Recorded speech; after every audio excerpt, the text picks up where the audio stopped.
Hello, this is Bethany Cook and Joshua Klein of Hades Hollow and Persephone's Purse. Make sure that you are following our page to see any updates on items that we're putting up for sale.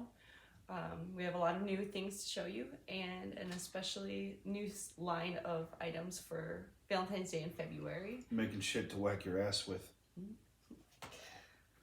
But today, we want to talk to you a little bit about some astrology points, specifically retrogrades and what that is and what it means, and some current retrogrades and upcoming retrogrades for 2022.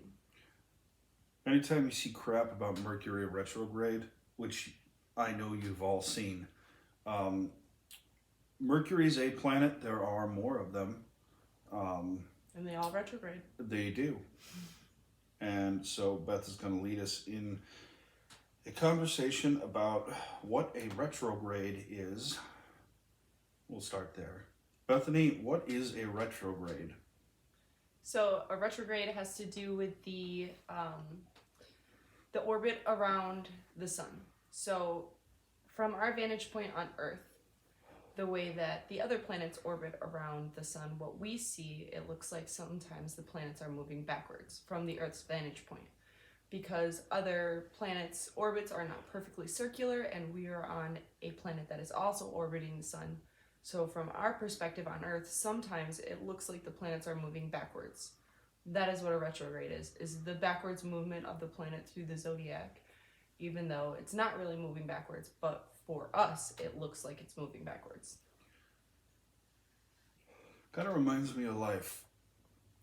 It seems or feels like you're moving backwards in a retrograde. When a planet, the energy of a planet, whichever planet we're speaking of, that kind of energy feels like it's going backwards. And a lot of the reason for that is, you move forward and leave a lot of loose ends, and all of a sudden those loose ends all kind of compile and you accumulate them, and then you have to deal with them. Mm-hmm. So it slows your own momentum.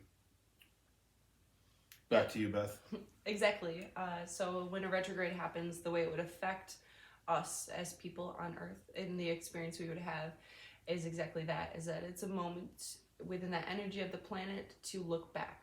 And this would be a time where things from your past that you might not have finished, or things that you feel like are unfinished, or loose ends, or people that you want to reconcile with, or people that you have something to say to, could pop up in these time periods depending on the actual energy. Or maybe like an old job, or it could be a lot of different things. It doesn't have to be people.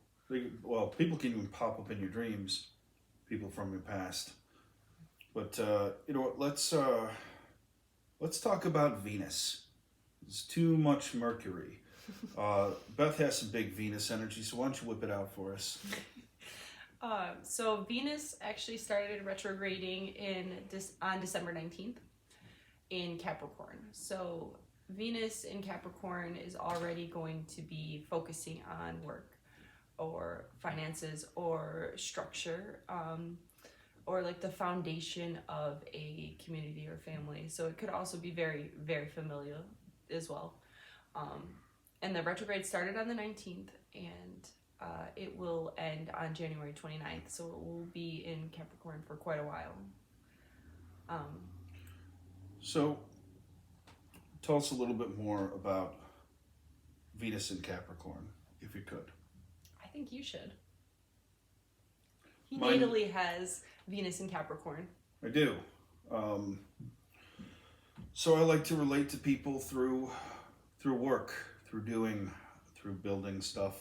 And that's, I think most of the people who know me are irritated by my lack of availability. And if somebody's seeing me often, you can bet your ass that it's somebody who's working with me on something.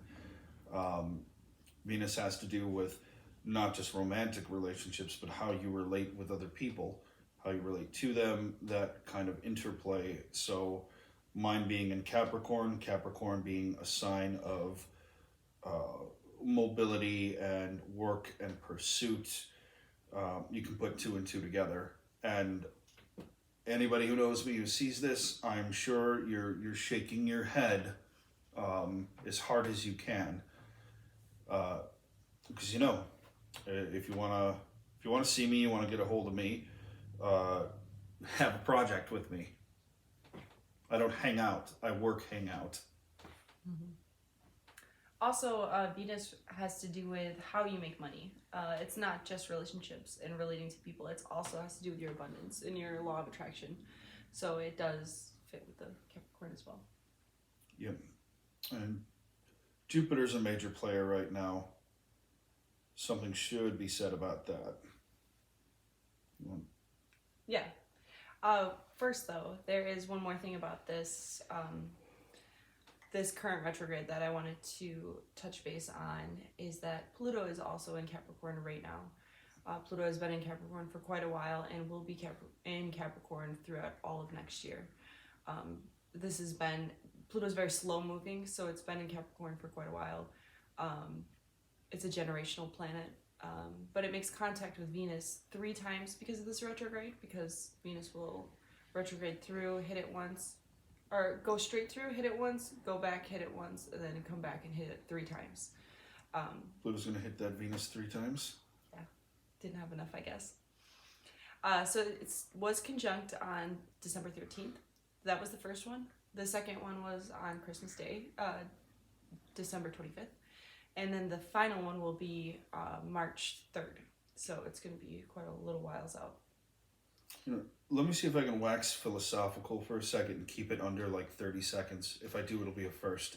So when it comes to slow-moving planets, it's a great opportunity to take your time, pay attention to details. The tortoise knows more of the road than the hare does. Spends more time looking at it, paying attention. When you're not paying attention, that's how those loose ends accumulate. And you can apply the following to yourself and you can apply it to everything else. The point is not to be well known in your achievements, in your pursuits, in your relationship. It's to be known well, and it is to know well, which requires time and attention and patience. There, I think I did it. Very good. Awesome. These conjunctions are especially important for Venus and all of us because Pluto is so transformative. So these 3 dates could be very big in transforming your life and how you relate to yourself, how you relate to other people, how you attract what it is that you want out of your life, how you creatively express. These are all Venus things, but having Pluto there is so heavily transformative in a retrograde way too. So this is going to be a heavy look back at the things that you've been through or the changes you want to make, and it might, if you are not going to make the changes that you know you need to do, this is a huge time where the universe could step in and create situations that push you into these things. Oh, it'll give you opportunity. It will certainly give you opportunity. So if you're having some fights with people around Christmas, it could have been why. You don't want to live in the past either. Wise is the person who flavors the present with some salt from the past. Becoming dust is no threat to the phoenix born from the ash. So, deep look into the past. Keep one foot in the present. Keep your eyes on the future.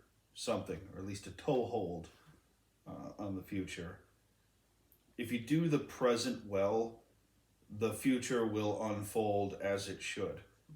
Spend too much time worrying about tomorrow, you're not going to learn from yesterday, and you're going to be in a race. No 9 of swords, like over worrying for tomorrow. Be present, but be present well. Mm-hmm. Present but mindful. There we go. So with Jupiter moving into Pisces, that's a big deal. Yes. Jupiter's a planet of abundance and growth. also ties in with how you might expand your finances. Anything. Jupiter is expansion. I'm gonna hand this over to Bethany. Jupiter, go ahead. Jupiter can also be it can be creative in that way that it expands something that you already want, or expanding in an area of your life wherever Pisces is in your chart. That's where you're going to have this expansive good luck. Though Jupiter is also a super good luck place. In natally, where your Jupiter is in your chart would say where you are self-aware, like that's your Godhead. That's where you are aware and you have this deep understanding and are able to create from that space. So when Jupiter, wherever Pisces is in your chart, this Jupiter is going to really, really affect you in that area of your life, and bring a lot of good luck, actually. Just don't overindulge. Yes, that's a huge part of Jupiter. I mean, think about any Greek story. It started with Zeus overindulging. Yeah, he was an overindulgent son of a bitch. But it's worth mentioning Jupiter because we're talking about the Venus retrograde. When you're taking a look back, or things from your past, people from your past, you feeling how the present is a product of the past and the previous moment, the tendency to overindulge that, or not patiently consider how long it takes to, I apologize. So Jupiter affecting that Venus retrograde, you may overindulge or just indulge in the wrong ways with people who have been out of your life. Now they're back in, or you're thinking about them, you're dreaming about them. All of a sudden you get a welling up of feelings, and you feel like you got to do something about it. So what you have to do is learn from it.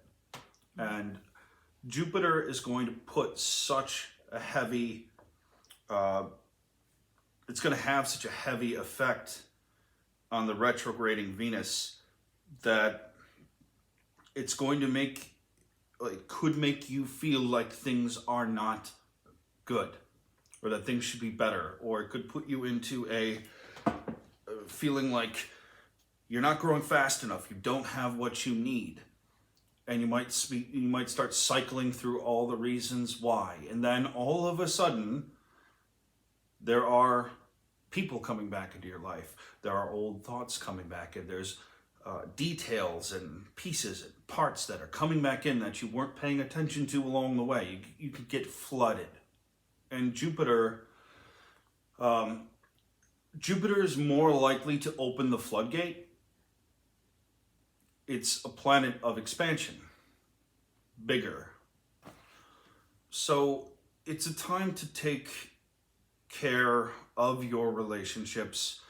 Your first one being yourself, and how be mindful of your thoughts and how much time you spend indulging everything that's might be slapping you in the face or poking you in dreams.